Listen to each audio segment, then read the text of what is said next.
ಇನ್ನು ಸಿಲ್ಕ್ ಬೋರ್ಡ್ನಲ್ಲೂ ಕೂಡ ಮಳೆ ಅವಾಂತರವನ್ನ ಸೃಷ್ಟಿ ಮಾಡಿದೆ. ಸಿಲ್ಕ್ ಬೋರ್ಡ್ ಮೆಟ್ರೋ ಸ್ಟೇಷನ್ ಬಳಿ ರಸ್ತೆ ಜಲಾವೃತವಾಗಿದೆ. ರಸ್ತೆಯಲ್ಲಿ ನೀರು ನಿಂತಿದೆ. ವಾಹನ ಸವಾರರು ಪರದಾಡ್ತಾ ಇದ್ದಾರೆ. ಇನ್ನು ಸ್ಥಳಕ್ಕೆ ಸಚಿವ ರಾಮಲಿಂಗಾರೆಡ್ಡಿ ಭೇಟಿಯನ್ನ ಕೊಟ್ಟಿದ್ದಾರೆ, ಪರಿಶೀಲಿಸಿದ್ದಾರೆ ಅಲ್ಲಿಯ ಪರಿಸ್ಥಿತಿಯನ್ನ. ಮೆಟ್ರೋ ಸಿಬ್ಬಂದಿ ಬಳಿ ಮಾಹಿತಿಯನ್ನ ಪಡೆದುಕೊಂಡಿದ್ದಾರೆ.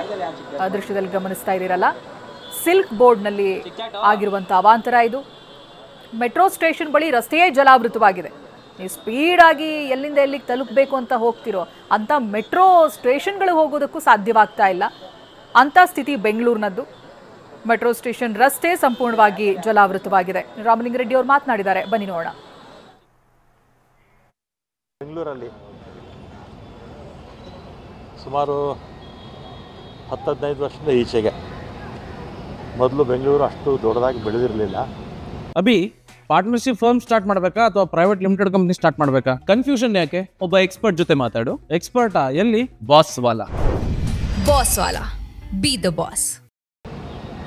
ಒಂದೇ ಸಲ 90 ಮಿಲಿಮೀಟರ್ ಮಳೆ 1 ಗಂಟೆನಲ್ಲಿ ಬಂದರೆ ಸುಮಾರು ಒಂದು 100-120 ಸ್ಪಾಟ್ಸಲ್ಲಿ ಈ ರೀತಿ ಆಗುತ್ತೆ.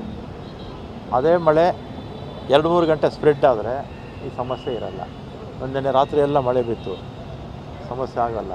ಮೊನ್ನೆ ರಾತ್ರಿ ಒಂದೇ ಸಲ 132 ಮಿಲಿಮೀಟರ್ ಮಳೆ ಬಿದ್ದಿದ್ದರಿಂದ ಅನಾಹುತ.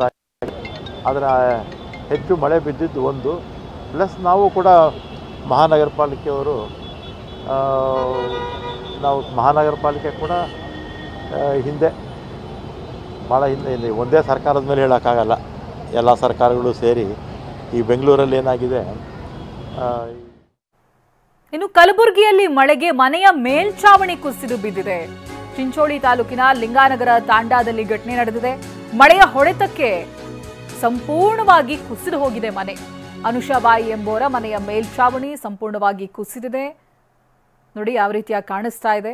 ಮೇಲ್ಛಾವಣಿ ಕುಸಿದು ಬಿದ್ದಿರೋದು ಕಲಬುರಗಿಯಲ್ಲಿ ಚಿಂಚೋಳಿ ತಾಲೂಕು ಲಿಂಗಾನಗರ ತಾಂಡಾದಲ್ಲಿ ಒಂದು ಮನೆಯ ಪರಿಸ್ಥಿತಿ ಹೀಗಾಗಿದೆ. ನಿವಾಸಿಗಳು ಪರದಾಡ್ತಾ ಇದ್ದಾರೆ. ಈ ಮನೆಯಲ್ಲಿ ವಾಸ ಮಾಡೋದಕ್ಕಂತೂ ಸಾಧ್ಯವಿಲ್ಲ. ಮಳೆ ಹೊಡೆತಕ್ಕೆ ಮನೆ ಕುಸಿದು ಬಿದ್ದಿದೆ.